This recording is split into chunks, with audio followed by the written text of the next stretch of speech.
நான் கூட சொல்லுவேன், ஆட்சி அதிகாரத்தில் கூட அவர் பங்கு கேட்கலாம். ம், அதுதான் நல்லது. ம், அதுதான் சமூகத்தினுடைய ம், எல்லா மனிதர்களுக்கான அ இணக்கமான ஒரு இது. ம், அத விட்டு நான் தனியா நிப்பேன்னா, நீ என்ன பெரிய இவரா? யாருமே ம், தனியா நிக்கல. இங்க எவனுமே தனியா நிக்க முடியாது. ம், இன்னும் காலகட்டம் அப்படியே மாறுது. ம். ஏன்னா எல்லாரையும் இணைச்சுக்கிட்டு போறதுதான் சமூகத்துக்கு அப்ப நல்லது. கூட்டணி அடிப்படையில எல்லாருக்கும் அதிகாரத்தை கொடுக்கலாம் இல்லையா? ஏன் பகிர்ந்த அதிகாரம் கொடுக்க மாட்டாங்க? அதிகாரம் பகிரும்போது தான் சமூகத்துக்கான நல்லது நடக்கும். ம், இப்ப இவரு அப்படி இவரு சொல்றதே வந்து, ம், இவரு வந்து எஜமானர் போல நடந்துக்கணும். ம், அப்படிதான் அவர் கட்சியில நடந்துக்கிறாரு. அவர் கட்சியை விட்டு வெளியில வந்த எல்லாரும் அதை தான் சொல்றாங்க. ம். அது வேற. அவங்க கட்சியில இருந்து நிறைய பேர் வந்துட்டாங்க. சரி, ஓகே. நான் இப்ப உங்களோட கள்ளு குடிக்க போனார் இல்லையா? ஆமா அது அவரே மரத்துல ஏறி பார்த்தனாக்கா ஆமா ஆமா அவரு ஏணி எல்லாம் கட்டியிருந்தாங்களா? அது ஏணி கட்டி கல்லுக்கு இறக்குற ஒரு இடத்த நான் இப்பதான் பார்த்தேன். அது ம், ஏன்னா அவருக்கு அந்த பழக்கம் இல்லல்ல. ம். அதனால ஏணி கட்டி தான் ஏற முடியும். சரி, ஒருவேளை கள்ளு குடிச்சா என்னென்ன நன்மைகள் நினைக்கிறீங்க நீங்க? இல்ல இல்ல உங்களுக்கு தெரிஞ்ச வரைக்கும் சொல்லுங்க. இல்ல இல்ல பொதுவாவே ம், மது என்பது தீமைதான். அதுல எந்த சந்தேகமும் வேணாம். அது ம், கல்லா இருந்தாலும் சரி, கஞ்சாவா இருந்தாலும் சரி, ம், இல்ல மத்தபடி இந்த ஒயின் ஷாப்புகள்லாம் இருக்குதுல்ல, எதுவா இருந்தாலும் தவறுதான். அதுல குறைந்த இதுவா இருக்கிறது கல்லு.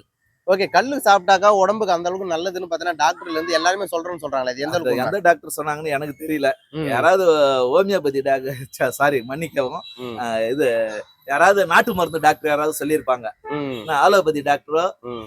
நல்ல வைத்தியர் வந்து குடி வந்து நல்லதுன்னு ஓகே. நான் எல்லா சொல்லியிருப்பாங்க. மாநிலத்திலுமே கல்லு வந்து இறக்குறாங்க. ஆ, அதுக்கு அனுமதி இருக்கு. ஆ. ஓகேங்களா? ஆனா தமிழ்நாட்டுல மட்டும் ஏன் அனுமதி இல்ல? என்ன காரணம்? தாராளமா அதுக்காக அவர் போராடுறத நான் வரவேற்கிறேன். ம், ஆனா இவர் போராடுறது மீது எனக்கு நம்பிக்கை இல்ல. ம், இவர் யாருக்குமே நம்பிக்கையா நடந்து கொண்டது இல்ல. ம். அதனால இவர் கல்லு இறக்குறத பார்த்து எனக்கு சிரிப்பு தான் வருது. ஓகே. இதே ரெண்டு திருமாவளவர்கள் போராடி இருந்தா என்ன சொல்லிருப்பீங்க? யாரா இருந்தாலும் சரி, கல்லு ம். வந்து உடம்புக்கு கெடுதல் தான் சொல்லியிருப்பேன். கெடுதல் தான். ஆமா, திருமாவளவன் கல்லு மரத்துல ஏறினா மட்டும் நல்லதாயிடுமா? ஆனா திருமாவளவன் கல்லு தேவைன்ட்டு பேசுவார் கண்டிப்பா. ம், ஏன்னா அந்த தொழிலாளிக்காக, ம், கல்லு இறக்குற தொழிலாளிக்காக விட ம், இந்த இந்த வித சீமா சாராயத்தை விட அது ம். கொஞ்சம் சிறந்ததுன்ட்டு பேசலாம். ஓகே. நான் அவ்வளவு. சூழ்நிலை அவருக்கு வந்து அத்தனை பேர் ஓட்டு போட்டு ஒரு கட்சி வந்து அங்கீகாரம் பண்ற அளவுக்கு பெரிய அளவுக்கு கட்சி வந்திருக்கு இல்லையா? இப்ப நீங்க இந்த 26ல அது தெரிஞ்சிடும். 2026 இருக்காதுன்றீங்களா? கண்டிப்பா. என்ன காரணம் நினைக்கிறீங்க? அங்க யார் போட்டி போட்டது? புரியல. இப்ப கடைசியா ஒரு அந்த அங்கீகாரம் பெறுவதற்கான இது வந்தது. அப்ப எத்தனை பேர் போட்டி போட்டாங்க? எத்தனை பேர்னா மினிமம் ஒரு சொல்ல எண்ணிக்கை சொல்ற அளவுக்கு தான். ஆமா ஆமா. அதனால இப்ப நீங்க 26ல அது முடிஞ்சிடும்.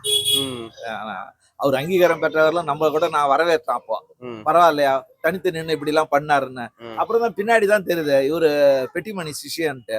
ம், பணம் வாங்குவதற்காக தனித்து தனித்து நிக்கிறாரு. இது தனித்து நிற்பது என்பதே ஆரோக்கியமற்ற ஒரு விஷயம் தான். ஏன்னு கேள, ம், எப்பயுமே கூட்டணி தான்.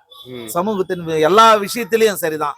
என்ன இப்ப அது திருமாவளவனா சீமான் இருந்தாலும் வந்து தப்பு தானே. இல்லண்ணா, சீமான் அவர்கள் எது செஞ்சாலுமே பிஜேபி இருக்கவங்க பாத்தீங்கன்னாக்கா அவர் வந்து கரெக்டா தான் பேசுறாரு ஆமா அப்படின்னு பதிவு ஆமா செய்யறாங்க. முட்டு என்ன கொடுப்பாங்க. காரணம்? அது பிஜேபி அது அவங்க அதுதான். அஜெண்டாவே அதானே.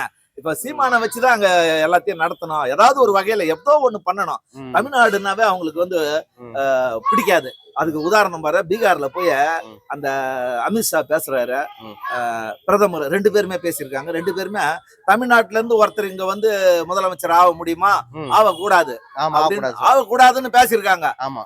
ஆனா இங்க வந்து முருகருக்கு வந்து நாங்க மாநாடு போடுறேன்னு இங்க வந்து பேசுறாங்க. வெக்கமாவே இருக்காது அவங்களுக்கு. ம், அங்க தமிழனை திட்டிருக்காரு ம். பீகார்ல.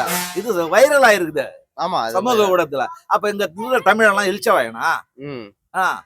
நீங்க மட்டும் இங்க வந்து எல்லாம் போல்ற ஹா ஹா ஹான்னு பேசிட்டு போவ. அதான் அண்ணன் சீமான் அவர்கள் சொல்றாரு, தமிழருக்கு தமிழர் மட்டும் ஆண்டர்னு சொல்றாரு இல்லையா? ஆ, சோ ஆமா ஆமா அதுல ஒண்ணும் சந்தேகம் இல்ல. தமிழர்னு யார் வரையறுக்கப்படுவது? ம், தமிழர்னு யார் வரையறுக்கிறது? மொரேசியஸ்ல தமிழ் ஆண்டுகிட்டு இருக்கிறான். ம், சிங்கப்பூர்ல இருக்கிறான். ம், மலேசியா, உலகத்தினுடைய பல நாடுகள்ல இருக்கிறான். ம், பிரிட்டிஷ்ல கூட எங்க அமைச்சர் இருக்கிறாங்க தமிழனா. ம், அப்ப எல்லாரும் அப்படி சொல்ல முடியுமா? அவனுக்கு திறமை இருந்தது வந்தா இங்க கூட யாரு உனக்கு திறமை இருந்தா நீ வாயேன். ம், உன்னை யாரு இப்ப வானான்றது? ம், உன்னை யாரும் வேணான்னு சொல்லலையே. உன்னை ஏத்துக்கிட்டா மக்கள் தான் எல்லாத்த விடவும் ம், பவர். ம், அதனால மக்கள் ஏத்துக்கிட்டா நீ கூட வா. நீ தமிழனா கூட இரு.